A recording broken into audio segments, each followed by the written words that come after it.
देखिए, जिस तरह से सकारात्मक कदम प्रधानमंत्री जी उठा रहे हैं, वो बहुत ही प्रशंसनीय है। आप देखिए कि मेरा ख़्याल हिंदुस्तान के इतिहास में पहली बार 4 मंत्रियों को मनोनीत किया गया है कि वो 4 जगहों पे जाएं।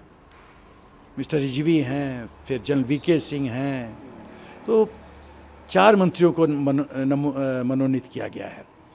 सबसे बड़ी बात उपलब्धि हिंदुस्तान सरकार की ये है कि जहाँ यूएसए ने हाथ खड़ा कर दिया, चाइना ने हाथ खड़ा कर दिया, पाकिस्तान तो किसी को संपर्क ही नहीं कर रहा है कि राम भरोसे तुमको मरना है मरो। तो जब विश्व के सबसे शक्तिशाली देश अमेरिका वो इवैक्यूएशन करने में पूर्ण रूप से सफल है, हिंदुस्तान ने तो कितने लोग को भी इवैक्यूएट कर दिया। और ये पूरा इवैक्यूएशन प्रोसेस इतना आसान नहीं था।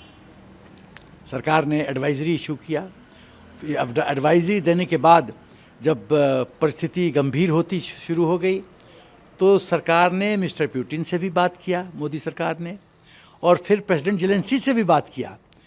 दो अपोजिट कैंप में हैं, दोनों एक दूसरे के दुश्मन हैं, और दोनों से मोदी जी ने बात किया कि हमको चाहिए सिक्योरिटी कवर अपने बच्चों के लिए।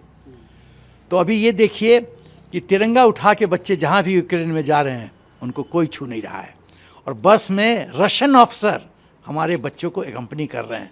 ये छोटी बात है, रशियन ऑफिसर, रिपीट कर रहा हूँ, बसेस में हमारे बच्चों को एकम्पनी कर रहे हैं, उनके साथ बैठे हुए हैं, और पूर्ण रूप से सुरक्षा कवच दी गई है। तो ये महत्वपूर्ण कदम है। देखिए, पूरे विश्व में सब लोग फेल हो गए, मोदी सरकार फेल नहीं हुई। हम ही एक देश हैं जो हम सफलतापूर्वक इवैक्यूएट करवा रहे हैं, और तिरंगा का सम्मान हो रहा है। तिरंगा देख के कोई फायर नहीं कर रहा है। इस समाचार की पुष्टि नहीं हुई है। मुझे लगता है कभी न कभी राजनीति आ जाती है और कुछ लोग के जो शुभचिंतक हैं वो इस तरह का अफवाह फैलाते हैं।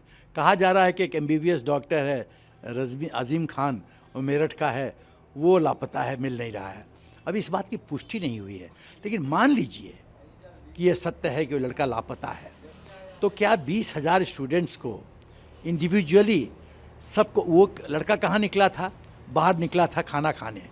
अब अपनी बॉर्डर की तरफ जा रहा था, ट्रेन से उतरा, बोला कि हम अब पहुंचने वाले हैं अपने अंजाम पे। उसके साथ कई लड़के थे, सब लड़के, कहा जा रहा है वो लड़के भी गायब हैं, उनका भी मोबाइल नंबर नॉट एक्सेसिबल आ रहा है। तो यदि इस लड़के को ही कैप्चर करना होता, कैदी बनाना होता, तो बाकी लड़के को तो छोड़ देना चाहिए। बाकी लड़कों को भी, वो भी मोबाइल एक्सेसिबल नहीं है। तो क्या एक आतंकी संगठन उन लोग को हाईजैक कर लिया है, किडनैप कर लिया है? इस पर प्रश्न उठता है। बट मेरा अपना ख्याल है कि जब तक इस बात की पुष्टि नहीं होती कि सचमुच में ये आज़िम खान को कैप्चर किया गया है, इस पर टिप्पणी करना, विश्लेषण करना, थोड़ा समय से पहले हम लोग बात करेंगे, ये सही नहीं होगा।